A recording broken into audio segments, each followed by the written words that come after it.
Olá, caríssimos! Estamos iniciando mais uma aula da nossa disciplina de processos de fabricação. Na aula de hoje, nós vamos aprender um pouco mais sobre os processos de acabamento. Vamos entender aí o processo de retífica e outros processos que usam a operação por abrasão, ok? Vamos então para a nossa aula?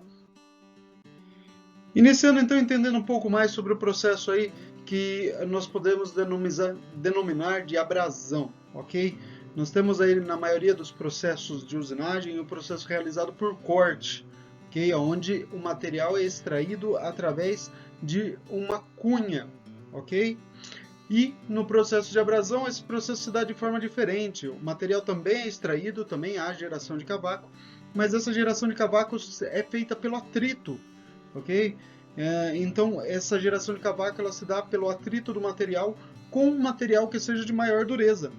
Esse material de maior dureza, normalmente a ferramenta, ela é dividida aí em pequenos grãos. Esses grãos, então, pequenos grãos de maior dureza, são combinados, podem ser em uma lâmina ou podem ser combinados com aglomerante, formando um sólido. E essa ferramenta, então, ela é esfregada na peça. Então, através desse processo de contato, de atrito com a peça, ele faz a remoção do material. É importante frisar que nesse processo normalmente acontece com pequenas retiragens de material. Não é retirado muita quantidade de material. E que esse processo ele também consegue conceber a peça um acabamento melhor do que em outros processos, ok? Então, são utilizados esses tipos de grãos, são utilizados essa forma de trabalhar a peça, ok? Vamos então conhecer agora um pouco sobre os materiais, ou seja, o que forma a ferramenta para esse tipo de processo. Okay? No processo por abrasão, as ferramentas então chamadas de materiais abrasivos são materiais que apresentam uma dureza superior à do material que vai ser usinado, e essa dureza, normalmente muito mais alta do que a dos demais materiais, só podem ser conseguidas de formas aí, não convencionais. Vamos conhecer um pouco mais. Então, entendendo que se trata de um material que extrai material por contato, ou seja, pelo atrito, esse processo, então, através de movimento e força, ele se dá, então, principalmente formando calor. Por isso, nós sabemos que os processos por abrasão, eles formam fagulhas, ok? Eles formam fagulhas por calor. E é um processo também que utiliza esses tipos aí de principais ferramentas. São elas as lixas, são elas os rebolos, entre outros materiais aí de remoção por contato, de remoção por abrasão. Tá? Conhecendo então quais são os requisitos para ser um material por abrasão. Precisam ser materiais com elevada dureza, materiais com estabilidade térmica e materiais com estabilidade química. O que isso significa? Materiais que sejam muito duros, que não sofram deformações ou alterações por calor, e materiais que não sofram alterações químicas, que eles não sofram processos químicos. Que nós sabemos que por calor, a maioria dos materiais já reagem quimicamente de forma diferente, mas os materiais que devem ser utilizados no processo por abrasão, eles não podem sofrer isso. Eles não podem sofrer nem reações químicas e nem reações térmicas. Ok? Então, conhecendo um pouco mais desses materiais.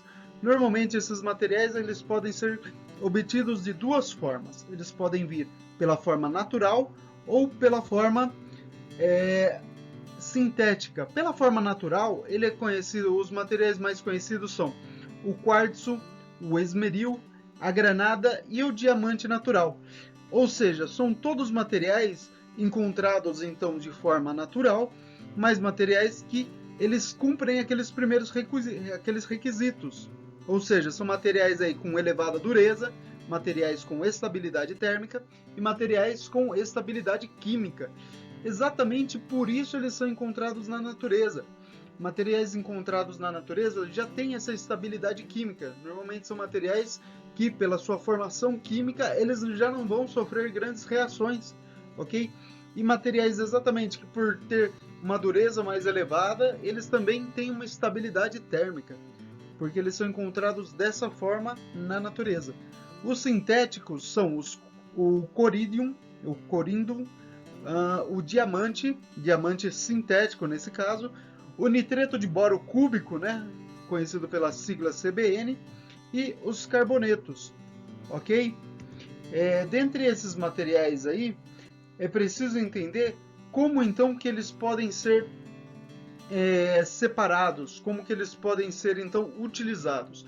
Para serem utilizados, esses materiais eles precisam estar na mesma granulação.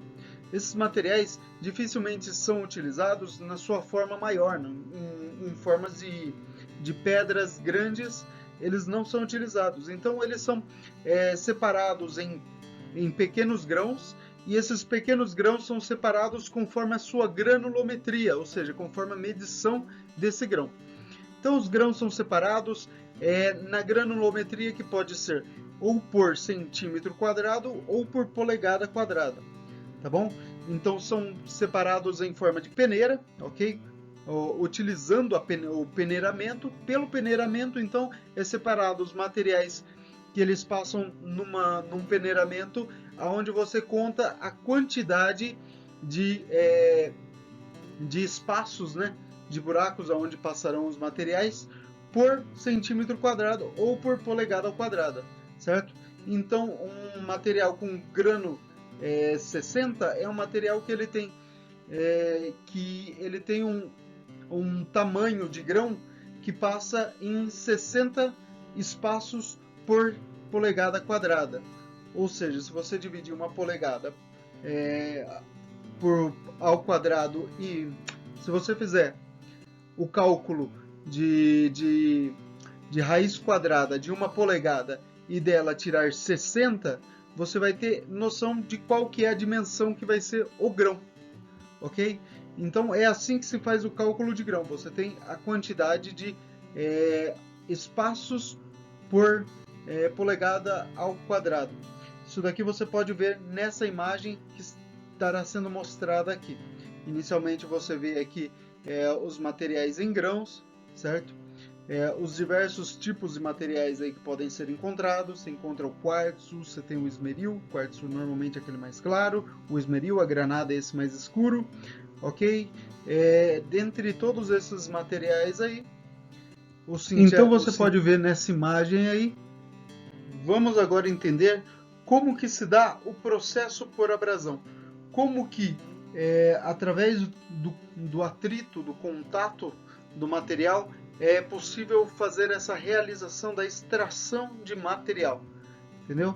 Então, na imagem aí do lado, você já consegue verificar como que esse contato vai se dar, tá certo? Você vê as forças sendo aplicadas ali, e vamos entender cada região e cada força que está sendo aplicada.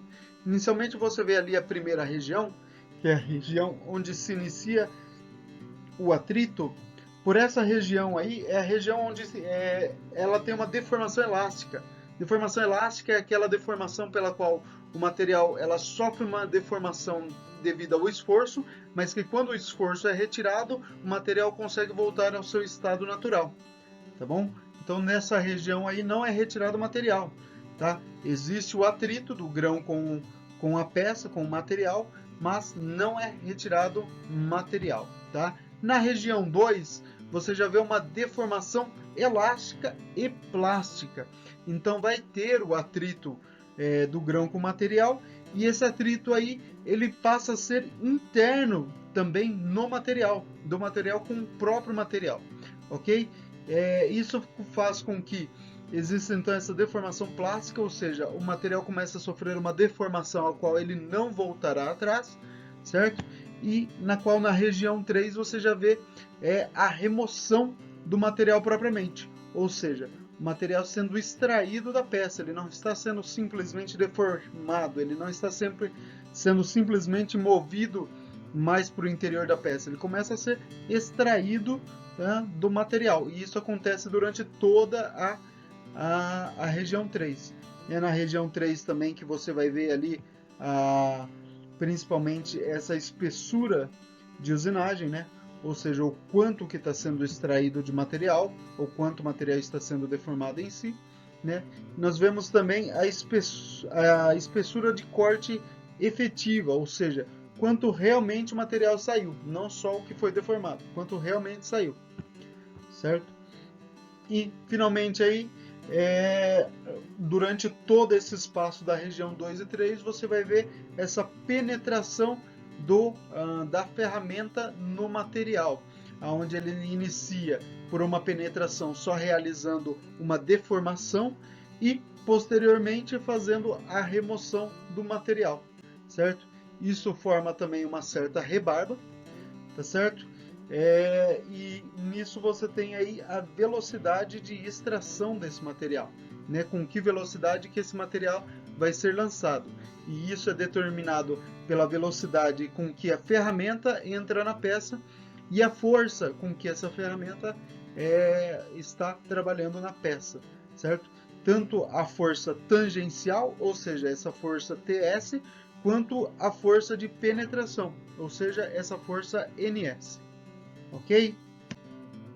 A gente passa agora para entender quais são os principais processos que utilizam a abrasão. Nós temos principalmente o lixamento, né? Inicialmente o lixamento, podemos dizer assim. Por quê? Porque é o processo por abrasão mais difundido na indústria mecânica. Pelo processo de lixamento, então, é feita a remoção do material, né? Você pode ver aí no vídeo diversas fagulhas de material sendo retirada, né? Você tem esse aquecimento do material, exatamente devido ao atrito, devido não existir essa cunha de corte, onde o material poderia ser retirado por cunha, não. É simplesmente o material mais duro que ele esfrega. E ao esfregar, ele cria como se fossem riscos na peça, né? Ao criar esses riscos, ele retira, então, ele faz essa remoção de material, e com essa remoção nós temos o aquecimento, né? Então nós temos as diversas formas de lixamento. No vídeo acima você vê aí um lixamento onde se utiliza uma lixa cinta, certo? Onde o operador aí está fazendo diversos tipos de lixamento, né? Utilizando a lixa cinta em diversos formatos, né? Onde você vê um formato reto, onde depois você vai ver um formato mais radial, utilizando então essa lixa cinta. Mas a lixa ela também pode ser utilizada manualmente, e ela pode utilizar por máquinas de rotação. Existem diversas formas de se fazer o lixamento.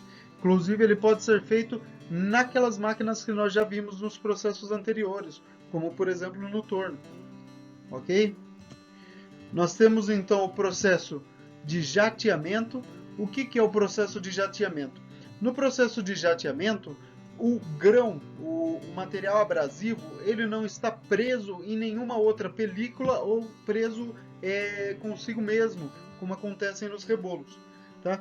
O material abrasivo ele está simplesmente sendo utilizado em um processo que podemos dizer assim por velocidade, onde se utiliza um fluido em compressão, um fluido sob pressão, para poder com que esse fluido, ao ser expelido, ele leve junto as partículas abrasivas, né?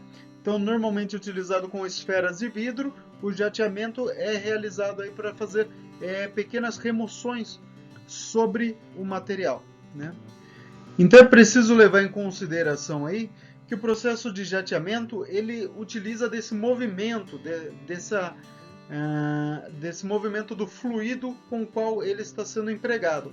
É necessário uma máquina que faça essa junção aí do fluido sob pressão juntamente com o material abrasivo, né?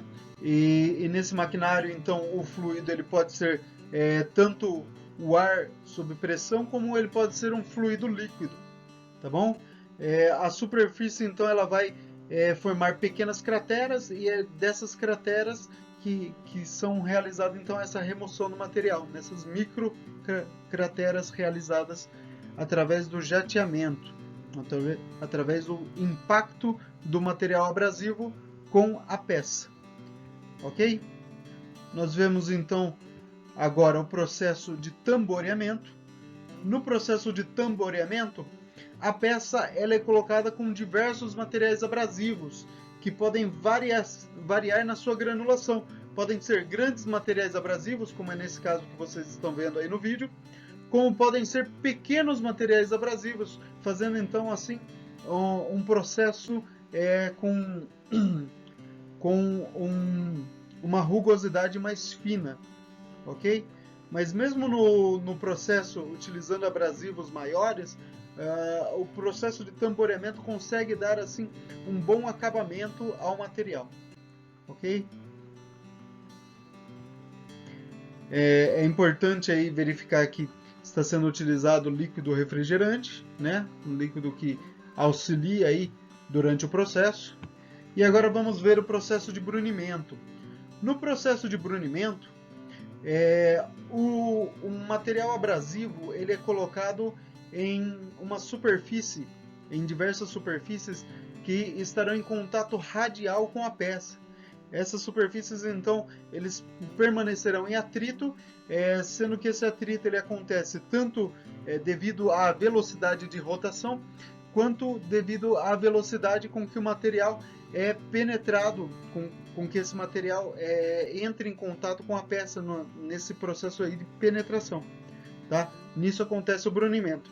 Ele é realizado principalmente, ele é realizado somente em processos onde há necessidade de se moldar, de se realizar então um acabamento numa superfície aí de revolução, ou seja, numa furação cilíndrica, tá bom?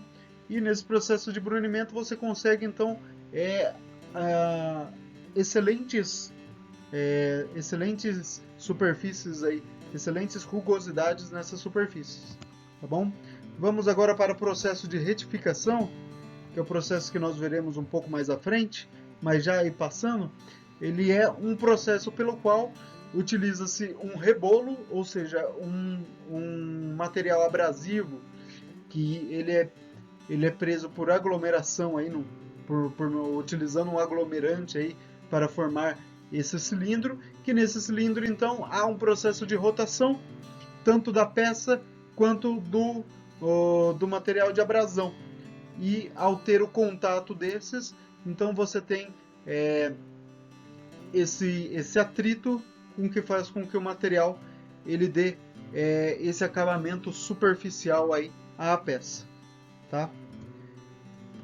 Nós temos então também o polimento, e no polimento aí é importante você denotar aí que no polimento são utilizados então tecidos, e esses tecidos que vão entrar em contato com a peça, porém não são os tecidos que realizam a abrasão.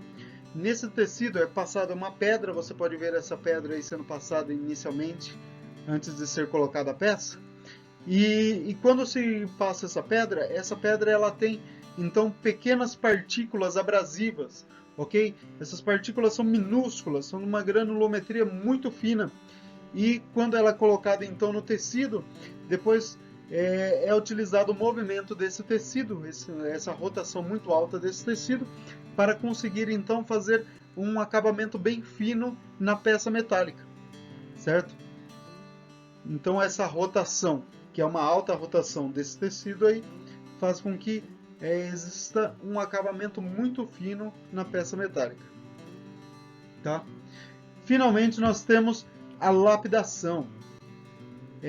Na lapidação, uma coisa que a gente precisa aí, verificar é que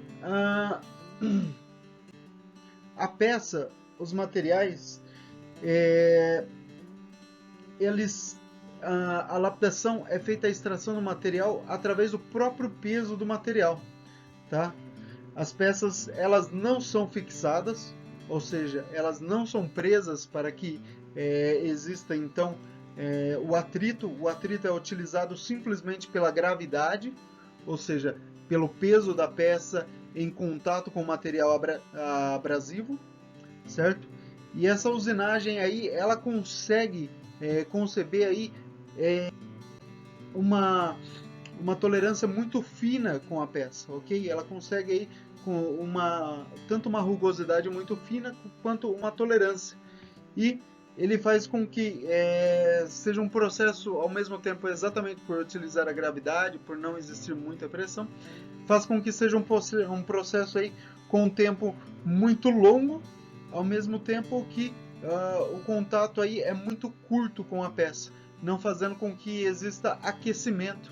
O líquido então ele é utilizado não somente para refrigeração, mas com que para que o material que está sendo extraído, o cavaco, ele possa ser removido, ele não permaneça em contato, criando assim um material de abrasão à massa, né? Então ele consegue aí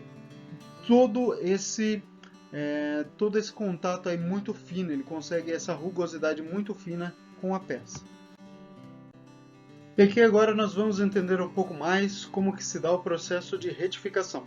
Okay? O processo de retificação ele pode ser feito assim, separado em dois tipos. Tá? Você tem a retificação cilíndrica, onde você tem o rebolo, que ele vai fazer o movimento rotacional. Né? O rebolo ele vai dar a velocidade ao grão abrasivo para que ele possa entrar em atrito na velocidade ideal aí para poder fazer a remoção de material da peça. E a peça também vai estar em movimento de rotação, ok? Para poder fazer toda a revolução em volta dela. Então a peça vai fazer essa revolução em sentido contrário ao de revolução do rebolo, tá? Isso vai fazer então a força, que seria entre aspas a força de corte, né? A força de remoção de material, tá? Sendo contrária à força normal da peça. E você vai ter também o movimento aí, o movimento de avanço, que seria o avanço que seria realizado na peça, onde ela iria movimentar a peça para fazer toda a parte cilíndrica, certo? Outra variação dessa daí é que ela pode ser feita tanto de forma externa quanto interna, ok? Na interna, então, o rebolo vai no interior fazendo esse giro, o rebolo precisa ser de uma dimensão bem menor do que a furação da peça, para então conseguir fazer esse contato aí, esse atrito com numa outra variação ele pode ser feito também de forma cônica ou dando uma forma específica. Tudo isso pode ser preparado no rebolo, tá bom? Aqui nós vemos a preparação de uma retificação externa, na qual essa peça que será retificada ela está presa à placa e o rebolo é que fará o avanço ali nela, ok? O avanço de penetração, certo? Aqui você vê as mangueiras de refrigeração, que são importantes aí para esse processo, tá? Aqui você vai estar vendo um processo de retificação interna acontecendo, tá? Onde o rebolo de pequena dimensão está dentro da peça fazendo o movimento, tá? E a outra variante seria a retificação plana. Na retificação plana, então, o rebolo ele faz o movimento de rotação, enquanto a peça ela faz simplesmente um avanço longitudinal. Esse avanço longitudinal ele faz tanto numa direção tanto num sentido quanto no sentido contrário, tá bom? Isso seguindo a mesma direção da peça, tá? E também ele vai fazer um pequeno passo que ele é feito a cada avanço longitudinal, a cada vez que o rebolo passa pela peça, ele faz então um passe na transversal, trazendo então, fazendo toda uma superfície plana na peça, tá? Isso daqui pode ser visto aqui nesse pequeno GIF, onde o material é retirado pelo avanço ali longitudinal da peça e pela rotação do rebolo. E aqui a gente vê o processo acontecendo. Essa peça ela está fixada, então provavelmente é uma peça magnética fixada então nessa mesa magnética, e o rebolo está sobre ela, fazendo então o avanço ali na longitudinal. Há um líquido refrigerante para poder ser refrigerada essa peça, é muito importante a utilização desse líquido refrigerante, ok? Vamos conhecer agora um pouco mais sobre essa ferramenta que é o rebolo. Vamos entender como que se dá o rebolo, como que ele é formado. Como a gente viu, ele é formado por então abrasivos. Esses abrasivos foi o que a gente viu no início da aula, é o que formam esse rebolo. Esses abrasivos são pequenos grãos disformes, então, porque eles não têm todos a mesma forma, mas eles têm a mesma granulometria, ou seja, eles têm a mesma medida, tá? Uma medida bem similar entre eles, tá? Mas esses grãos, eles são fixados, eles são juntados no rebolo através de um aglomerante.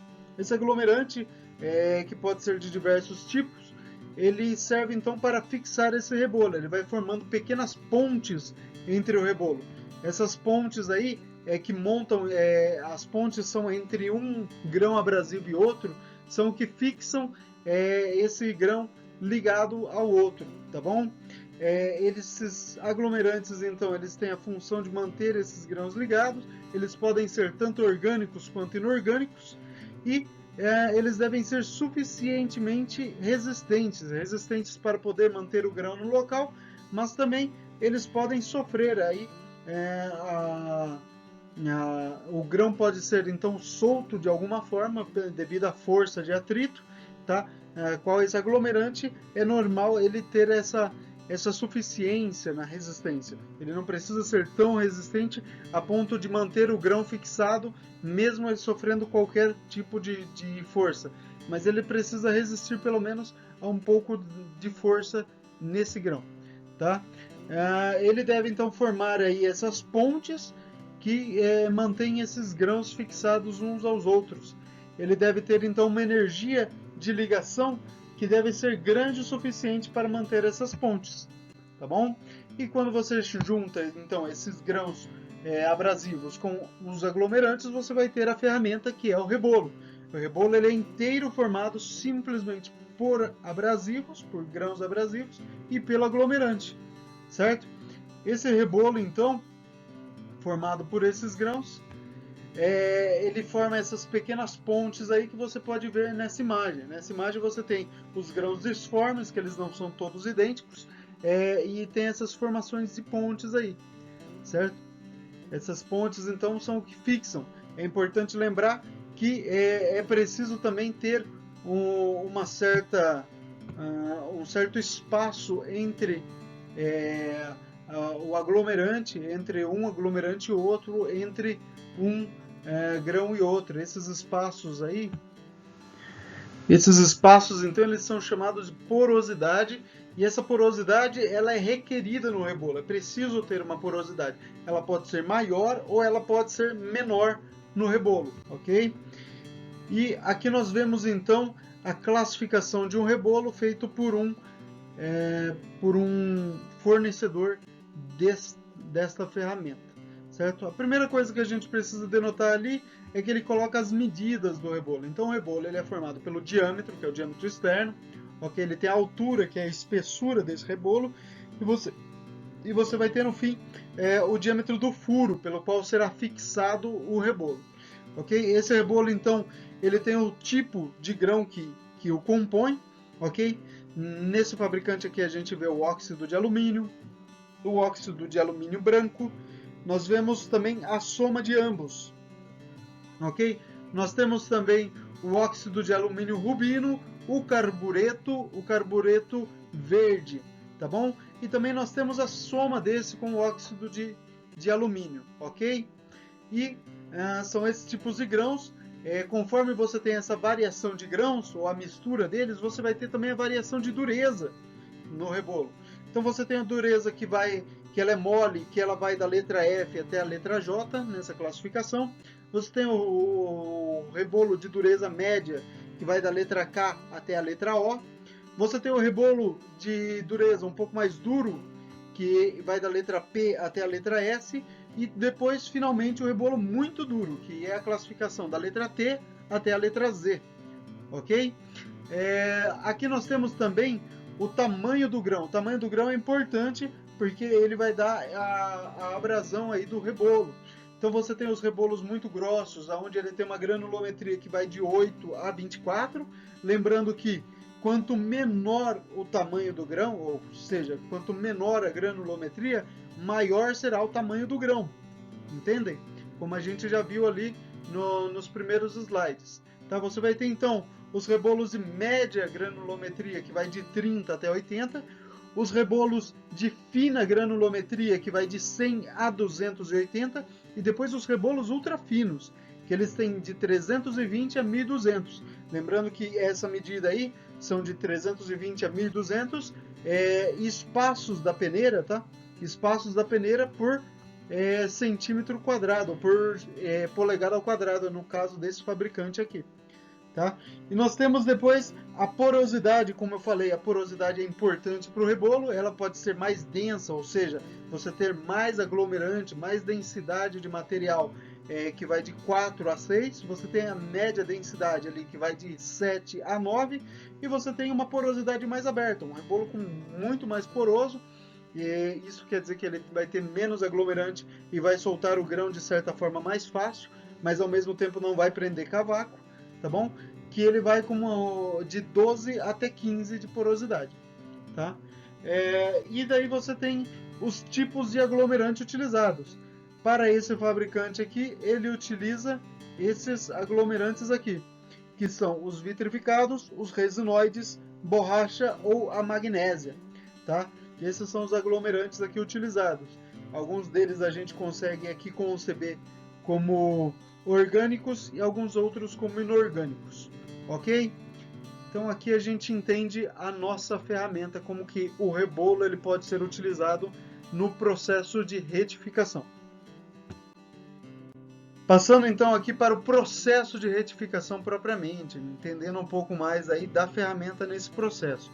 Essa ferramenta, então, ao deslizar sobre a peça, ele vai, ao mesmo tempo que ele desgasta a peça, ele desgasta a ferramenta. E esse desgaste ele pode acontecer aí principalmente de duas formas. Você tem o desgaste radial, que é o desgaste que acontece no raio do rebolo, né? E o desgaste de quina, que ele vai acontecer ali no canto do rebolo, né?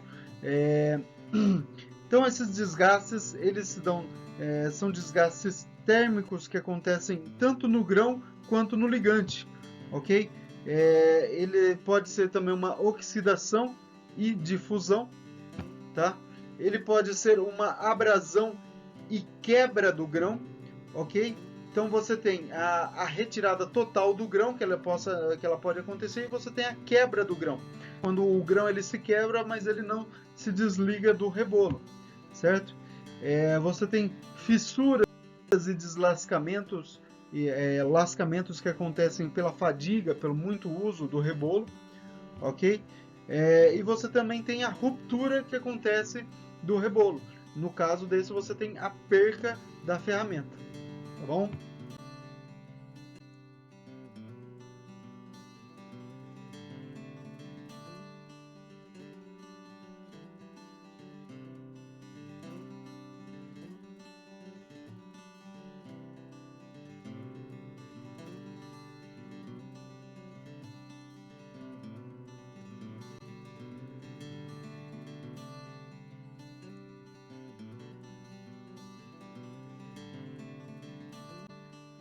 Para então resolver esses problemas que aparecem na ferramenta, esses problemas que aparecem no rebolo, nós temos aí o processo de dressagem. O processo de dressagem, então, é utilizado também um abrasivo, porém uma única ponta, ou várias pontas também podem ser utilizadas, para então dar forma ao rebolo e eliminar os principais desgastes que ele tem ali na parte onde ele faz o processo, na parte onde ele tem o contato com a peça.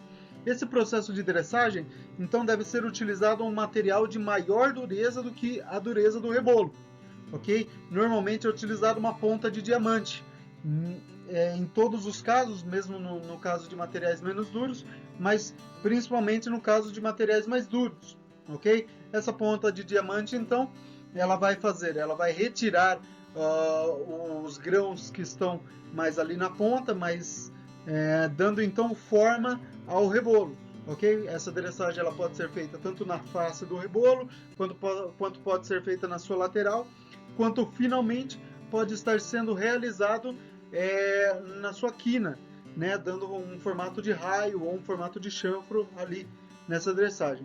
Aqui nesse GIF a gente consegue ver, nessa pequena imagem, a gente consegue ver a dressagem ali acontecendo de forma simples, mas se a gente vir nessa imagem, a gente vê como que ela acontece propriamente, ok? É retirado bastante material, esse material sai em formato de pó mesmo, tá? Através então da utilização do dressador, que é essa ferramenta aí. Nesse caso aqui está acontecendo uma dressagem automática, mas a dressagem ela pode ser feita de forma manual também. No final da aula aqui eu vou deixar aqui um vídeo para vocês conhecerem um pouco mais sobre a dressagem, tá bom? Vamos continuar com a nossa aula então. Na verdade vamos terminar com ela. Chegamos aqui ao final da nossa aula. No final dessa aula aqui eu deixo então aqui para vocês alguns vídeos. O vídeo do processo de retificação, como que ele pode ser realizado. Um vídeo do processo de tamboreamento, né? Um fabricante de máquinas de tamboreamento, para que vocês possam conhecer um pouco mais sobre esse processo. Deixo aqui também um vídeo sobre dressagem, ok? Sobre o dressamento que pode ser feito no rebolo, tá? Deixo aqui para vocês que na próxima aula nós estaremos nos conhecendo, nós estaremos, na verdade, realizando os exercícios, tá? Então se preparem, revejam as últimas aulas, estarei preparando esses exercícios aí para que vocês possam estar realizando. Vamos fazer uma breve revisão logo no começo da aula, vamos ter aí uma visão técnica sobre tudo isso que está sendo estudado, vamos estar vendo aí alguns manuais que vocês podem estudar, para que possam inclusive realizar esses exercícios e conhecer um pouco a mais sobre os processos de fabricação. Vou me despedindo então dessa aula, fiquem nessa e até mais.